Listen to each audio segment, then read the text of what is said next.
உள்ள நல்லாண்டவரை ஏற்பட்டுமாய் எங்களோடு கூட இருந்து எங்களை நடத்தி வந்த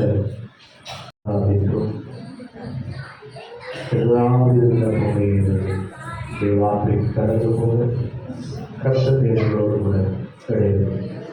வேலைக்காரனை மறைத்து எஜமான் பேசும்படிதான் எஜமான் கரத்தில் என்னை ஒன்று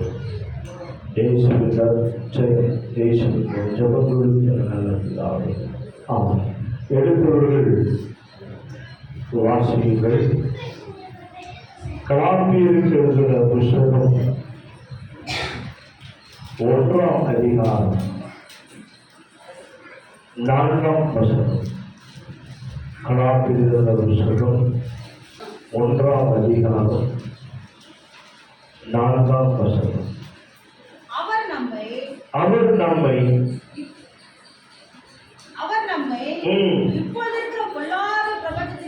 எப்போது இருக்கிற இந்த பொல்லாத பிரபஞ்சத்திலிருந்து விடுவிக்கும்படி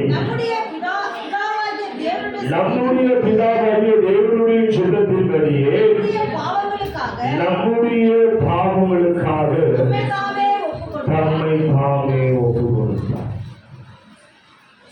என் ஆண்டவராகிய இயேசு கிறிஸ்துவானவர் தேவனுடைய சித்தத்தின்படியே நம்முடைய பாவங்களுக்காக தம்மை தாமே ஒப்புக் கொடுத்தார்.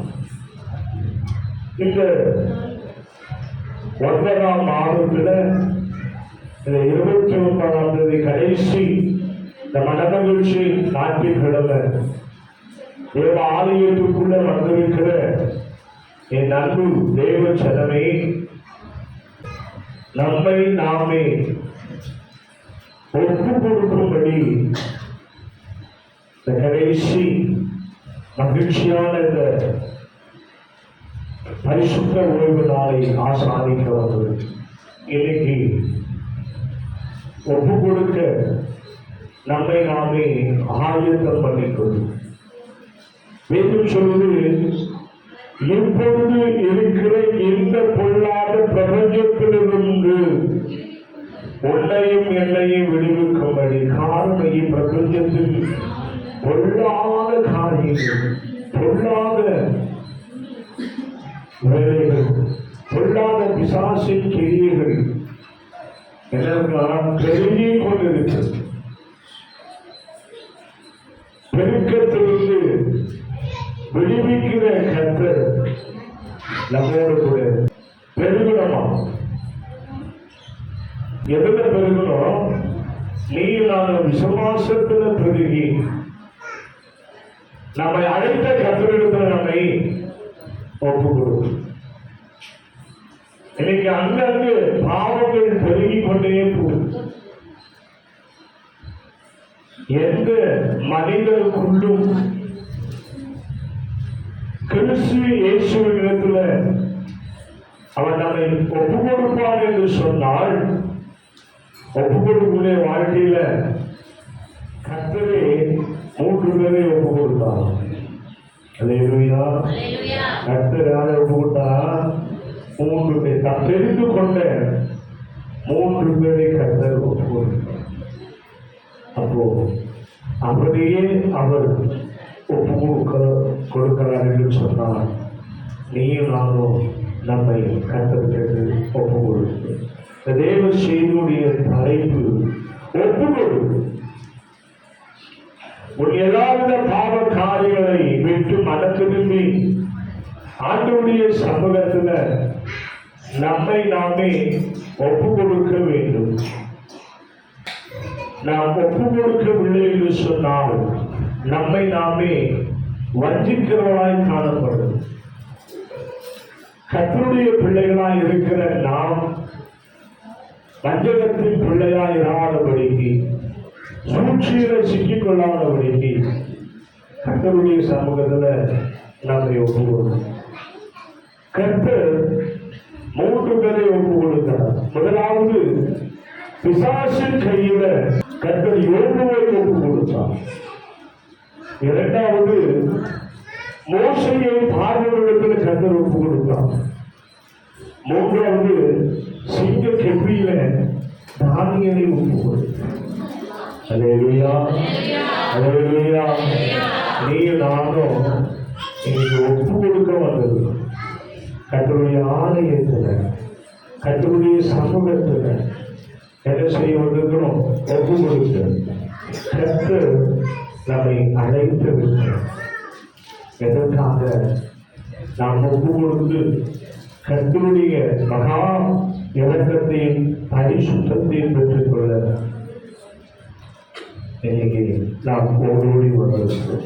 வேதம் சொல்லுகிறது, பிசாசுடைய கரத்துல யோபுவை கர்த்தர் ஒப்பு கொடுத்தார்.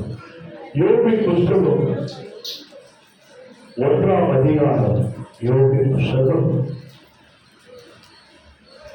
1ஆம் அதிகாரத்துல 12ஆம் வசனம் சொல்லுகிறது, கர்த்தர் சாத்தானை நோக்கி, இதோ அவனுக்கு உண்டானவைகள் எல்லாம் உன் கையில் இருக்கிறது, அவன் மேல் மாத்திரம் உன் கையை நீட்டாதே என்று சொல்லி, அப்பொழுது சாத்தான் கர்த்தருடைய சந்நிதியை விட்டு புறப்பட்டு போனான். எவருடைய வாழ்க்கையில இருக்கிற எல்லாவித காரியத்தையும் சாத்தானவன் எடுத்துக்கொள்ளணும்.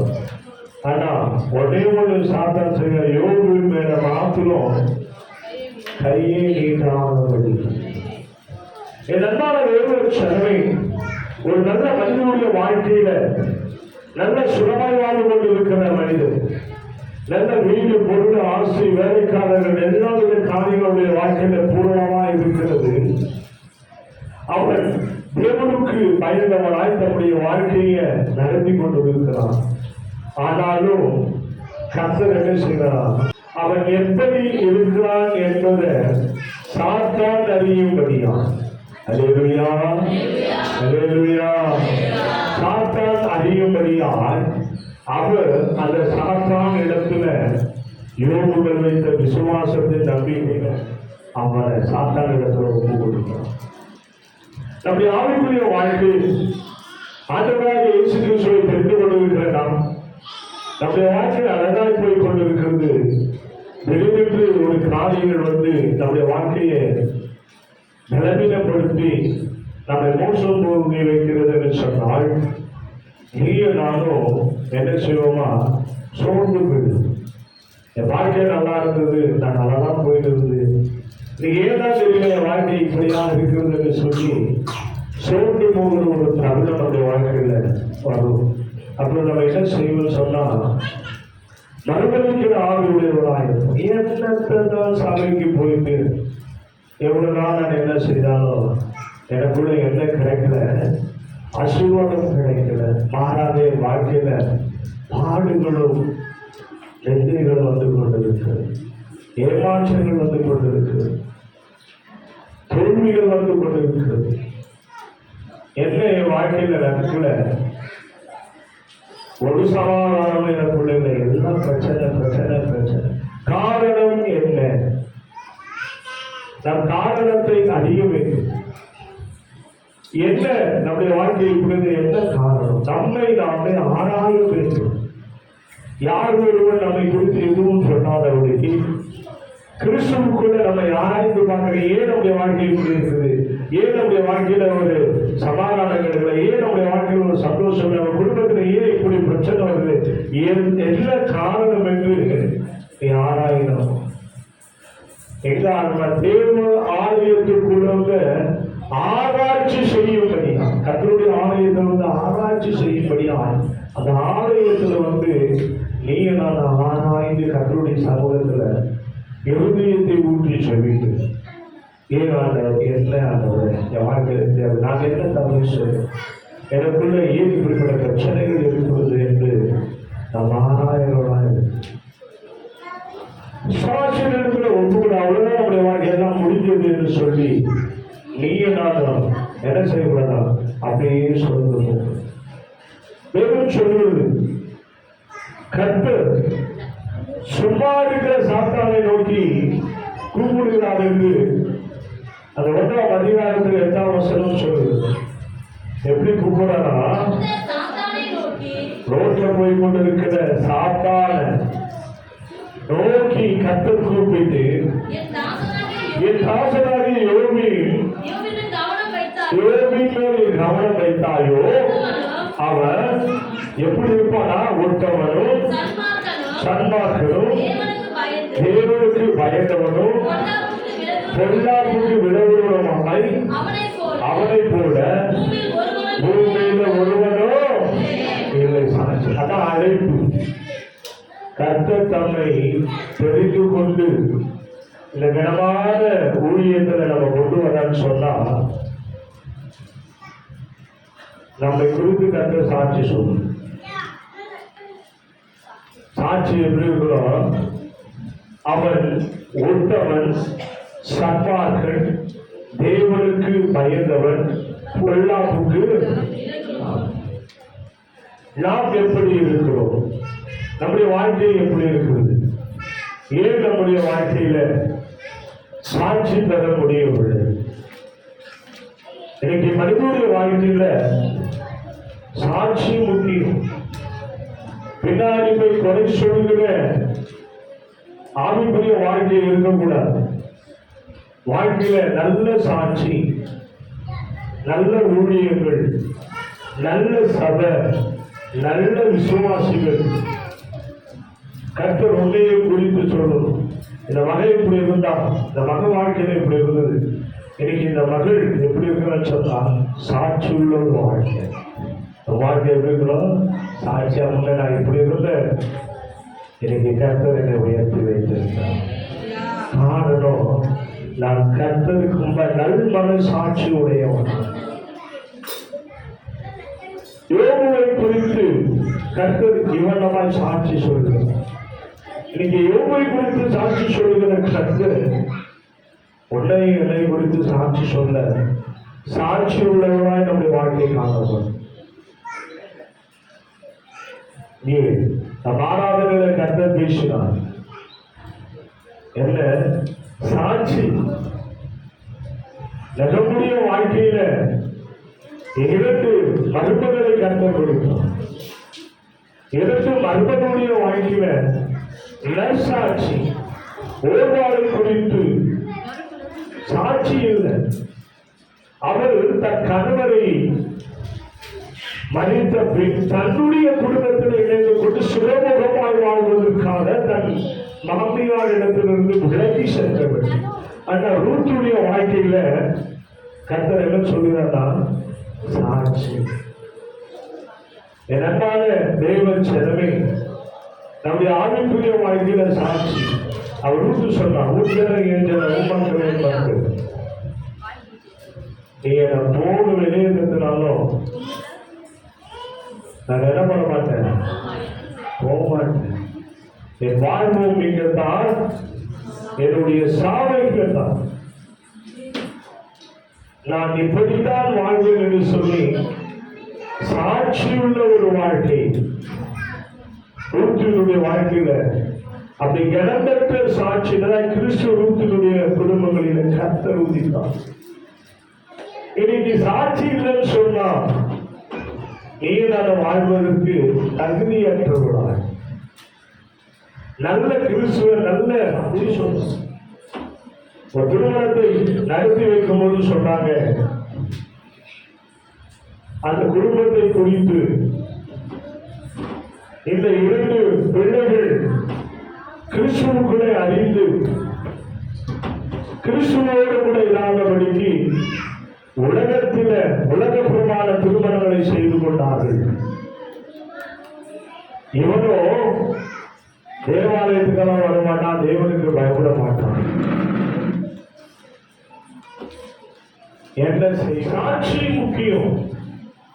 இங்க சட்டிகளுக்கான திருமணத்திற்கு பெண் வீட்டார் இடத்துல மணமகன் வீட்டார் இடத்துல பெண் வீட்டார் சட்டிகள் கொடுக்கணும். மணமகன் உடைய சர்டிபிகேட் கொடுக்கணும். இல்ல மணமகன் யார் இன்னைக்கு உண்மையான சாட்சி யாரையும் கொடுக்குறது இருக்கிற இந்த பாப்பா இங்க வருதுப்பா, சபைக்கு வருது, எழுதுவார் பாஸ்டர், நல்ல சபைக்கு சரியான நேரத்தில் வரணும், நல்ல அபிஷேகத்தில் வரணும், அதிக பாஷை பேசணும், வேத வாசிப்புல நல்லா இருக்கணும்னு சொல்லி எனக்கு சாட்சி கொடுக்கிறார். ஆனா அந்த பாப்பா எப்படி இருக்குன்னா எதிலும் சாட்சி அற்றுவார். இன்னைக்கு திருமணத்துக்கு மாத்திரம் சாட்சி தேவையில்லை, ஒரு ஆவிக்குரிய வாழ்க்கையில நிஜ வாழ்க்கையில உண்மையான சாட்சி. என் அன்பான தேவ ஜனமே, சாட்சி இன்னைக்கு இந்த சபையை குறித்து சாட்சி சொல்லணும், உண்மை குறித்து சாட்சி சொல்லணும். ஆவிக்குரிய வாழ்க்கையில ஒரு பெருக்கத்தை நம்மளால உணர முடியும். உணர்வுள்ள ஒரு செய்தி நம்முடைய வாழ்க்கையில காணப்படும். அதுக்கு என்ன செய்ய சொன்னா சாட்சி. ஆண்டவருக்குள்ள இருக்கிற தேவாலயத்துக்கு போற செபிக்கிற இடமும் போலும் கட்டுடைய வேதத்துல தியாகமா இருக்கிற அப்போதைய வாழ்க்கையில கர்த்தரை ஆசீர்வதித்து நடத்துகிறார். என் நன்மை தேவ செலவை யோபுடைய வாழ்க்கையிலும் அவருடைய வாழ்க்கையில 7 குமாரர்கள் 3 குமாரத்திகளை கொடுத்து அவருடைய குடும்பத்துல ஒரு சாட்சியாக அன்னைக்கு யோபுடைய வாழ்க்கையில சத்துரு கூறுல சத்துருவை உள்ளே அனுப்பினார் கர்த்தர். காரணம் யோபை குறித்து கர்த்தருக்கு தெரியும். இவன் உத்தமர், இவன் சாட்சி உள்ளவர், இவன் எனக்காக எல்லாவற்றையும் செய்கிறவன் என்ற ஒரு வைராக்கியம் கற்பதற்கு அவன் இருப்பதை அவன் அறிந்து சாட்சியுள்ள ஒரு வாழ்க்கை. 1ஆம் வசனம் சொல்லுவது, அதற்கு சாத்தான் கர்த்தருக்கு பிரதியுத்தரமாக அவன் யோபு விருதாவாய் தேவனுக்கு பயந்து நடக்கிறான். அவன் ஆண்டவரே சும்மாதான் உனக்கு விருதாவா அவன் பயந்து நடப்பாரா? எல்லாத்தவர எனக்கு பேசுது பிசாசு. எல்லாத்தவர அவன் சும்மாதான் அவன் உனக்காக நடப்பானா? ஆனா நீ எல்லாம் பண்ணியிருக்கிற, நீ எல்லாம் செஞ்சிருக்கிற.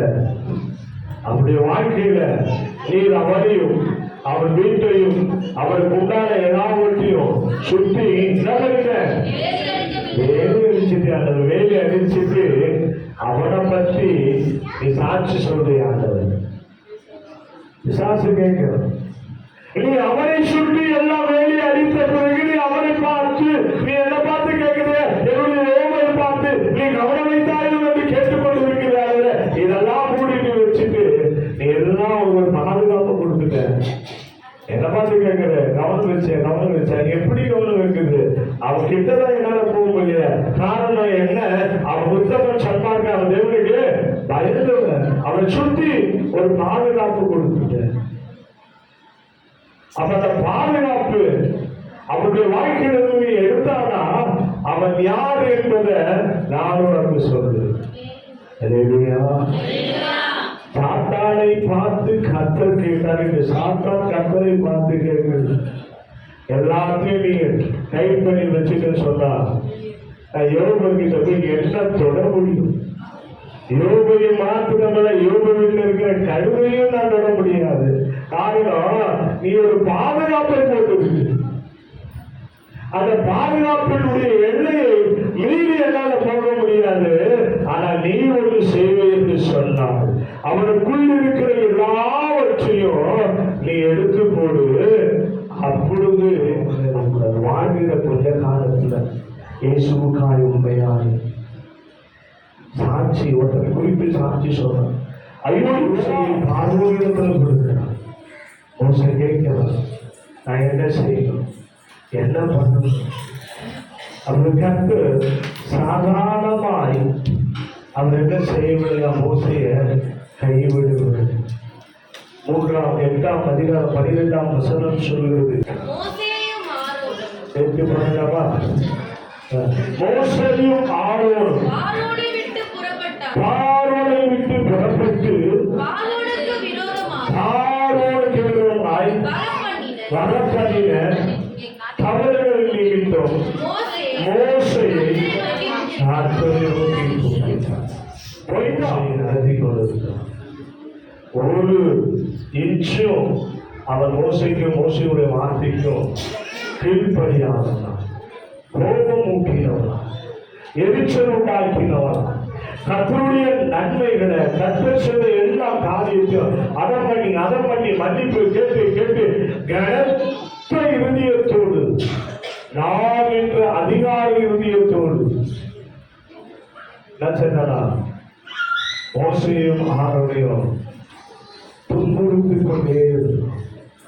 நீங்க நம்ம எப்படி இருக்கிறோம்? கனத்த இருதயத்தோடு ஒரு ஊழியக்காரர் போனாரு, ஒரு ஊழியக்காரர் வராது, ஒரு ஊழியக்காரர் போனாரு, ஒரு ஊழியக்காரர் உட்கார்ந்து இருக்கிறீங்க, எங்க போன என்ன ஆச்சு கேட்கவா? எப்படி இருக்கிற கனத்த இருதயத்தோடு நிர்மாண தேவ சேவை. நான் என்ற அகங்காரம் யாருக்கு இந்த பாபிலோன்ல நான் கட்டின மகா பாபிலோன் அல்லவா என்று சொல்லி அகங்காரத்தோட கனத்துவதை கேட்டான். அந்த வாழ்க்கை சத்துருவின் கையில் ஒப்பு கொடுக்கணும். நம்ம ஆவிக்குரிய வாழ்க்கையில ஒரு 4 கூட ஒரு ஊழியக்காரன் போயிட்டு வர்றோம்னா, ஐயா என்ன விஷயத்தை விசாரிக்கிறவர்கள் தான் சாதிக்கிற ஜனங்களாய் நாம் காணப்படும். ஐயா தேவையில்லாத 2 முறை போறது 3 முறை எதுக்கு போறேன்னா, எப்படி இருக்கிற உங்க இறுதியம் எப்படி இருக்குது? பாவத்தில் இருந்தவன் மீட்டு கொண்டு வந்துவிட்டால் அந்த பாவத்தில் இருந்தவன் கர்த்தருக்கு உண்மையா சாட்சி உள்ளவனா இருக்கிறான். நீ என்ன பண்ற? அவன் சாட்சியை விட்டு அவன் திருப்பிட்டு பாவத்தில் விட வேண்டும் எத்தனை பண்ணி கொண்டிருக்க. இந்த பாவத்துல என் ஜனங்களை கொண்டு போய் அவன் பாவம் விட்டு விட்டான்.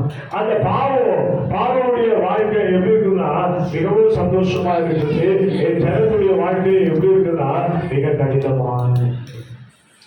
இந்த கடினமான நேரத்தில் எப்படியாவது மீண்டும் கொண்டு வர வேண்டும் என்று சொல்லி மோசே எவ்வளவாய் அவன் போராடி இந்த விசுவாசத்துல அவன் சொல்லிட்டு ஒரு நாள் கத்திரத்தை கேட்கிறான். ஆனாலும் ஆண்டவர் சொன்னார், பாவம் செய்கிற எல்லா காரியத்திற்கும் கத்தர் என்ன பண்ணான்? அவன் கூடுவதை அவனை கண்டு. ஆனால் எல்லாவற்றுக்கும் முடிவு இருக்கு. இன்னைக்கு நீ கனத்த இருதயத்தோடு கூட இருப்ப. நாளைக்கு நம்முடைய நாளை என்ற ஒரு நாளை நீ நினைச்சு பார்க்கணும். இந்த நாள்ல நான் சந்தோஷமா இருந்தா போதாது, வருகிற நாளிலும் இதே போல சந்தோஷமா இருக்க வேண்டும் என்று சொன்னால் நம்மை நாமே ஆண்டவருக்கு கரத்தில் ஒப்பு கொடுக்கும். மோசேயை பார்வோனுடைய கரத்தில் ஒப்பு கொடுத்த கர்த்தர், யோபு பிசாசின் கரத்தில் ஒப்பு கொடுத்த கர்த்தர் உன்னையில ஒப்பு கொடுக்க மாட்டானா? அப்ப நம்மை நாமே சாட்சியுள்ள ஒரு வாழ்க்கையாக கர்த்தருடைய சமூகத்துல நம்ம ஒப்பு கொடுக்கணும். நம்முடைய அனைத்து பாவங்களும், நம்ம அனைத்து தேவனுக்கு பிடிக்காத காரியங்களும் கர்த்தரிடத்தில் ஒப்புக்கணும். காலையில எழுந்து செல்போனை வச்சுக்கிட்டு நீ பாட்டு வரப்போன்னு போகல, நீ உனக்கு கூட விளையாண்டு இருக்கிறீங்க, நீ உனக்கு கூட பேசிக்கொண்டு இருக்கிறீங்க. ஒரு மணிக்கணக்கா செல்போனை வச்சா காதுல பேசிக்கிட்டே இருக்கு. நீ என்ன பேசுவ ஏது பேசுவது தெரியாது. நீ யாருக்கிட்ட கூட ஒப்பு கொடுத்துருக்கிற? பிசாசுடைய கருத்தில் ஒப்பு கொடுத்து, பிசாசுகள் ஒப்பு கொடுத்தது உனக்குள்ள யாரு இல்ல, ஆண்டவர் இல்ல. உன் சாட்சி எப்படியா இருக்குது? தேவனுக்கு விரும்பாத சாட்சியா. நீங்க மனம் திரும்புவாயா? கர்த்தர் சொல்றார், பார்வோனிடத்துல மனம் மாற்றவில்லை, கடினத்தை விட்டான். அவன் எவ்வளோ காரியங்களை செய்யும்போது மோசே தனக்குள்ள கர்த்தரை மாற்ற சாப்பிடும். எனக்கான முடிவு ஒன்று உண்டு. இஸ்ரவேல் ஜனங்களை இந்த கடினப்பட்ட பார்வையிடத்திலிருந்து கர்த்தர் மீட்டு கொண்டு வந்தார். அப்படியே அந்த இஸ்ரவேல் ஜனங்களை அழிந்து போக வேண்டும் என்று சொல்லி அழிக்க வேண்டும் என்று சொல்லி அவர் அந்த இஸ்ரவேல் ஜனங்களுக்காய் அவர் பின்தொடர்ந்து வரும்போது கர்த்தர் அவரை சென்றதில் அமிழ்ந்து விட்டார். ஆண்டவருக்கு விரோதமாய், ஆண்டவருடைய பிள்ளைகளுக்கு விரோதமாய், சபைகளுக்கு விரோதமாய், சபைகளுடைய ஊழியர்களுக்கு விரோதமாய், ஊழிய செயல்களுக்கு விரோதமாய், விசுவாசிகளுக்கு விரோதமாய் யார் ஒருவன் எழும்புகிறானோ அவனுடைய வாழ்க்கை கடலில் சென்றடில் நான் என்ற அகங்காரத்தில் வாழ்ந்தவர்களுடைய அழிவு ஓடி போறது நண்பதேவன் சொன்னது. அவர் எதை சொல்லி அழைத்தார், எதை சொல்லி மீட்டுக் கொண்டவர் சொன்னார். அந்த மீட்டுக் கொண்டவரையும் அந்த அழைப்பில் அவருக்கு கொடுக்கப்பட்ட காலங்களை கேட்டு இஸ்ரவேல் ஜனங்களை அந்த கடியில் உள்ள பார்வையிடத்திலிருந்து கர்த்தர் விடுவித்தார். இந்த உன்னையும் இணையும் ஆவிக்குரிய வாழ்க்கையில நம்மை விடுவிக்க வேண்டும் என்று சொன்னார். துன்பங்களிலும் பாடுகளிலும் நிந்தங்களிலும் அவமானங்களிலும் ஏற்று பேச்சு உன்னை விடுவிக்க வேண்டும் என்றால் உன்னையே கர்த்தரிடத்துல ஒப்பு கொடுத்தார். ஒரு வாழ்க்கையில கர்த்தர் நன்மை செய்வார். மூன்றாவது காரியத்தை சொல்லி நான் முடிக்கிறேன். சிங்க கேள்வியில தானியலை கர்த்தர் ஒப்பு கொடுத்தார். இந்த சிங்க கேள்வியில தானியலை ஒப்பு கொடுத்தார். அவரை தூக்கி கொண்டு வந்த கர்த்தர் ராஜா சொல்லுகிறார். ராஜாவினுடைய ஒரு பத்திரம் அவன் கையில கொடுக்கப்பட்டு அந்த பத்திரத்தில் அநேகர்கள் கையெழுத்து வைத்த போதிலும் தானியேல் என்ன செய்தான்? உலக ராஜாவுக்கு அவன் கொடுக்க வேண்டிய கனங்களை கொடுத்தான். ஆனால் தேவனுக்கு கொடுக்க வேண்டிய கனத்தின் நிமித்தமாய் அவன் என்ன செய்தார்? ராஜாவுடைய காரியங்களை அவன் பார்த்தான். வேதம் சொல்லுவது தானியேலின் புத்தகம் 6ஆம் அதிகாரத்துல அவன் தானியேலை என்ன செய்தார்? கெபியில கொண்டு போய் என்ன செய்தார்? கெபியில கொண்டு போய் தானியேலை அவர்கள் கெபியின் இடத்துல கொண்டு போய் அவனை அந்த கெபிக்குள்ள ஜனங்கள் தூக்கி போனார்கள்.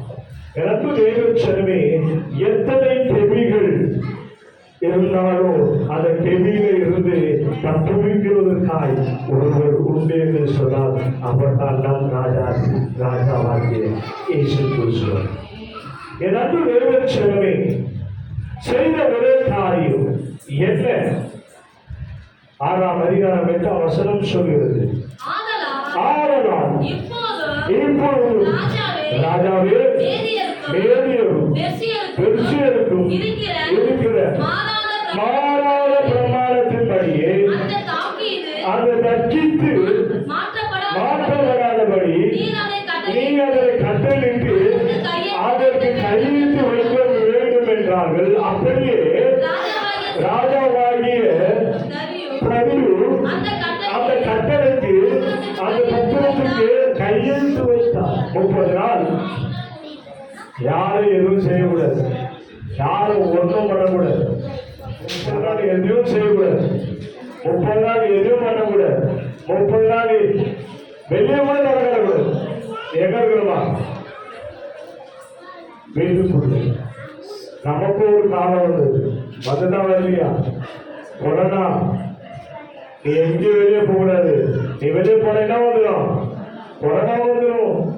நீ வண்டி எடுத்து வெளியே போனாலும் வண்டி என்ன பண்ணும்? சிசி செய்ய போடும். நீ எங்கேயும் வரக்கூடாது. நீ என்ன பண்ணு?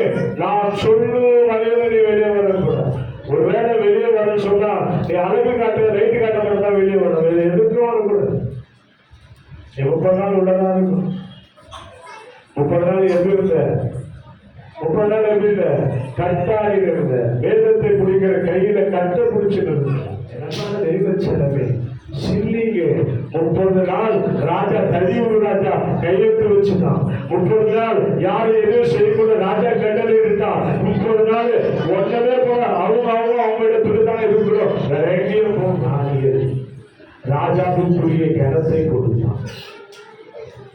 ராஜாவுக்கு மதிப்பை கொடுத்தான். ஆனா அந்த ராஜாவை காட்டிலும் என் ராஜாதி ராஜாவாகிய இயேசு கிறிஸ்து என்னோடு கூட அவர் பலகணிகளை திறந்து தன் முன் செய்தவர்களை 3 வேளை என் தேவனாகிய கர்த்தருக்கு சோதனை செய்து ஜெபம் பண்ணி நான் வேண்டுதல் செய்தேன். அவன் என்ன பண்ணல? உலகபுறமான காரியங்களில நான் இணைத்துக் கொள்ளவில்லை.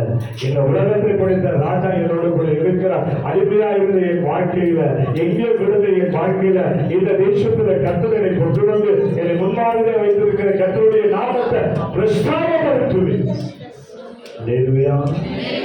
ஒப்பு கொடுக்க உன்னைய கனமா இந்த ஊழியத்தில் ஒப்பு கொடுத்தா நீ என்ன செய்யணுமா? முடிவு முடிச்சு நீ ஓட சொல்ல ஓடிப்போ. யாரை நம்பி என்ன இல்லை சபையில் எத்தனை பேர் போயிட்டாங்க, எத்தனை பேர் கடந்து போயிட்டாங்க, எத்தனை பேர் போயாச்சு. எதில் சின்ன சின்ன காரியங்கள் போயிட்டாங்க. போனவனை கொண்டு நாங்கள் மூளையில் அழுது கொண்டிருந்தால் சபை நம்பராது நடத்த முடியாது. யாரை கொண்டாந்து சபையை கட்டுவது என்று சொன்ன கருத்து நாங்கள் யார் இருப்பாங்க எனக்கு தெரியும். ஆனால் கர்த்தர் செய்வார். அவருடைய வேலையை சரியான நேரத்தில் செய்வாங்க. இந்த பைபிள விளக்கு மாத்திரம் சொன்னமில்ல. கர்த்தர் அடுத்தது யாரை குறிக்கிறாரு அவருக்கு இந்த பைபிள் சொன்னோம். நாம் இருக்கும் வரையில எப்படி ஒப்பு கொடுக்கப்பட்ட கர்த்தருடைய சமூகத்துல சாட்சியாக யாராவது குறிப்பிட்ட சாட்சி சொல்லணும்.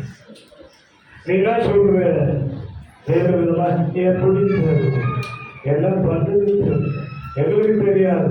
எங்களுக்கு பண்ண நீ அந்நிய மனுஷனை போல சபை கொடுத்து யாராவது கேட்டா எங்களுக்கு தெரியாது. அது எப்படி நடக்குது தெரியாது, அது எப்படி வருது தெரியாது. என்ன சொல்ற சாட்சிகளை சொல்லி கொண்டு உன் வாழ்க்கையில என் ஆத்மாவதான் சேர்க்கல. நீ என்னுடைய ஆலயத்தில் சரியா கூட வரல. நீ என்ன சொல்லலாம்? உன்னை குறித்து யாராவது கேட்டா நல்ல சாட்சி சொல்லு. எனக்கான தெய்வம் சொன்னது அங்கு தாவியுடைய வாழ்க்கையில செவியில ஒப்பு கொடுக்கப்பட வேண்டும் என்று கர்த்தர் திட்டம் தீட்டினார். தீட்டின திட்டத்தில அவன் ராஜாவை மறந்து ராஜாதி ராஜாவுக்குள்ள தன்னை இணைத்துக் கொண்டார். அவன் வாழ்க்கையில சோதனை வந்தது. யாரு அந்த தானியேலை கொண்டு போய் ராஜாவிற்கு சொன்னார் கூட இருக்கிறவங்க எனக்கு எதிரி யாரு? பிசாசு. பிசாசு எதிரி இல்லை. இன்னைக்கு எதிரி உனக்குள்ளவே கூட இருக்கு. அவன்தான் எதிரி. அவன் தான் உன்னை குறித்து எல்லாமே சொல்றான். அவன் தான் உன்னை குறித்து மட்டமா பேசுறான். அவன் தான் உன்னை குறித்து என்ன சொல்றான்? துர்சாட்சிகளை சொல்லிக் கொண்டது. திட்டம் தீட்டினார்கள். தானியேலை தூக்கி எப்படியாவது இவனை அழித்து விட வேண்டும் என்று சொல்லி தானியேல் என்ற ஒரு பேரே கூட செய்வாங்க. இந்த பைபிள விளக்கு மாத்திரம் சொன்னமில்ல. கர்த்தர் அடுத்தது யாரை குறிக்கிறாரு அவருக்கு இந்த பைபிள் சொன்னோம். நாம் இருக்கும் வரையில எப்படி ஒப்பு கொடுக்கப்பட்ட கர்த்தருடைய சமூகத்துல சாட்சியாக சாட்சிதாங்க கனமான ஊழியத்துல சாட்சி. யாராவது குறிப்பிட்ட சாட்சி சொல்லணும். நீங்க சொல்ற வேறு விதமா எப்படி எல்லாம் பண்றது எங்களுக்கு தெரியாது. எங்களுக்கு பண்ண நீ அந்நிய மனுஷனை போல சபை கொடுத்து யாராவது கேட்டா எங்களுக்கு தெரியாது. அது எப்படி நடக்குது தெரியாது, அது எப்படி வருது தெரியாது. என்ன சொல்ற சாட்சிகளை சொல்லி கொண்டு உன் வாழ்க்கையில என் ஆத்மாவதான் சேர்க்கல. நீ என்னுடைய ஆலயத்தில் சரியா கூட வரல. நீ என்ன சொல்லலாம்? உன்னை குறித்து யாராவது கேட்டா நல்ல சாட்சி சொல்லு. எனக்கான தெய்வம் சொன்னது அங்கு தாவியுடைய வாழ்க்கையில செவியில ஒப்பு கொடுக்கப்பட வேண்டும் என்று கர்த்தர் திட்டம் தீட்டினார். தீட்டின திட்டத்தில அவன் ராஜாவை மறந்து ராஜாதி ராஜாவுக்குள்ள தன்னை இணைத்துக் கொண்டார். அவன் வாழ்க்கையில சோதனை வந்தது. யாரு அந்த தானியேலை கொண்டு போய் ராஜா நம்மை தாமே ஒப்பு கொடுத்தது போல நீயும் நான் அப்படி ஆண்டவருக்காய் நாம ஒப்பு கொடுப்போம். அவர் சொன்னார் 26:39 படி இயேசு தன்னை பிதாவுக்கு முன்னாய் தன்னை ஒப்பு கொடுத்தது போல நீங்களும் இயேசு கிறிஸ்துவாய் உங்களை ஒப்பு கொடுங்க. நான் கலாச்சாரம் 2:20 சொல்லுது எண்ணில் அன்பில் கொண்டு எண்ணில் நீங்கள் அன்பு கொண்டு எனக்காக தம்மை தாமே ஒப்பு கொடுத்த தேவனுடைய குமாரனை மற்றும் விசுவாசத்தினாலே நீராடப்படுகிறது. அன்பு தேவ எப்படி இருக்கணுமா? கலையத்தை 2:20 படிமா. கலையத்தை 2:20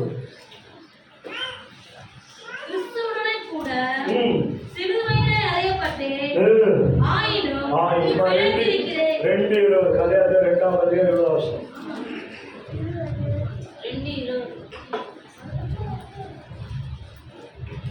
கல்யாணத்துக்கு இருக்குதா இல்லையா? கலாத்தியர் புஸ்தகம் 2ஆம் ஆயிரம் பிழைத்திருக்கிறேன், இனி நான் அல்ல. எனக்கான தேவன் செல்வி என்னில் அன்பு கொண்டு எனக்காக தாமை ஒப்பு கொடுத்து தேவகுமாருடைய பற்றும் இத்தனாவது வசனம் எனக்கான தேவன் செல்வி ஆண்டவர் சொல்றார், அவரில் அன்பு கூர்ந்து எனக்காக தாமை ஒப்பு கொடுத்த தேவனுடைய குமாரனை மற்றும் விசுவாசத்தினால நீங்கள் நான் என்ன பண்ணலாம்? பிழைத்திருக்கிறேன். இந்த விசுவாசத்தில் என் பிழைத்திருப்பா என்று சொன்னான். அந்த விசுவாசம் உன் வாழ்க்கையில் வருகிற எல்லாவித நாச மோசங்களிலிருந்து உன்னையும் என்னையும் விடுவித்து பாதுகாத்துக்கிறது. எனக்கு தேவன் இதோ ஆண்டவர் யோபுவை பிசாசுகளிடத்தில் ஒப்பு கொடுத்தார், மோசையை பார்வையிடத்தில் ஒப்பு கொடுத்தார், சிங்க கெவியிலே தானியத்தில் ஒப்பு கொடுத்த கர்த்தருடைய சமூகத்தில் இருக்கிற உன்னையும் என்னையும் இந்த ஆண்டவருடைய சமூகத்தில் நாமே ஒப்பு கொடுப்போம். கர்த்தர் நம்ம குடும்பத்தை ஆசீர்வதிப்பாராக. நம்ம எழுதுகின்ற ஒரு பாடலை பாடும் உன்னை ஒப்பு கொடுக்கும் கர்த்தருக்கு முழு இருதயத்தோடு முழு ஆத்மாவோடு நீ ஒப்பு கர்த்தர் யோபுவை பிசாசுகளிடத்தில் ஒப்பு கொடுத்தார், மோசையை பார்வோனிடத்தில் ஒப்பு கொடுத்தார், அப்பா தானிய கெபியில ஒப்பு கொடுத்தார். இந்த நாளில் என்னைய நான் கடத்தில் வருகிறேன். என் குற்றங்கள் சொன்னது பாவங்கள் தெளிவாய் இருக்கிறது. கர்த்தர் தேவாய் மன்னித்து உங்களுடைய கரம் என்னோடு கூட இருக்கிறது. என்னை நடத்துவதற்காக ஆண்டவரே என்னை நான் ஒப்புக்கொள்கிறேன். என் ஆவியாத்மா சரீரத்தை ஒப்புக்கொள்கிறேன். என் ஆலயங்களை ஒப்புக்கொள்கிறேன். என் சிந்தை நினைவுகளை ஒப்புக்கொள்கிறேன். என்னை நடத்துமா அது நம்ம நாமே ஒப்புக்கொள்கிறோம். கர்த்தர் நமக்குள்ள இருக்குது. ஒப்பு கொடுக்கிற நம்முடைய வாழ்க்கையில் விசுவாசத்தை நம்மோடு அவர் நல்ல ஒரு நன்மை செய்கிறோம். அப்படியாக இந்த கடைசி மனமகிழ்ச்சி நாள் வந்திருக்கிற நன்மை இதே ஒரு சமூகத்தில் நினைத்துக்குள் கர்த்தர் வாழ்க்கை நடந்த ஒரு வாழ்க்கை நிலைமையை மாற்றுவதை நம்மோடு அவர் நல்லது. அதிகமாக கடைசிவாரங்களுடைய ஆயுசுக்குள்ள உடைய ஜனத்தை கொண்டு ஒப்பு கொடுக்க வைத்த அது வாழ்க்கையில் நன்மை இருப்பார்கள். உடைய கடன் கூட இருக்கணும். சத்ரு அமர்ந்தராது சாட்சியுள்ள ஒரு வாழ்க்கையில் நம்ம இணைத்துக் கொள்ள காத்த உதவி வந்த ஒவ்வொரு பிள்ளைகள் தனித்தனியாக கிடைப்பதால் ஆட்சியும் உடைய கடன் அவர்களை ஓடிக்கொண்டார். இந்த கணக்கில் அவர்கள் ஒப்பு இயேசுவின் ரத்தம் செய்யும் இயேசுவின் போன்ற நல்ல எதார்த்தமாக கர்த்தரை சொல்லி என் முழுவதை பரிசுத்த நாமத்தை சொல்லி என் நாட்களாவே கர்த்தரை சொல்லி கர்த்தர் செய்ய சகல மகாபலியும் நம்முடைய கர்த்தராகிய இயேசு கிறிஸ்துவின் பிதாவாகிய தேவனுடைய அன்பு பரிசுத்த ஆவியானவருடைய அன்புடைய அன்பு இன்றும் என்றும் நம்முடைய கர்த்தருடைய வருகை மாற்றம் இருப்பதாக. ஆமென். அல்லேலூயா அல்லேலூயா அல்லேலூயா. யாருக்கும் சொல்ற கர்த்தருடைய ஆசீர்வாதம் கர்த்தரோடு கூட. God bless you.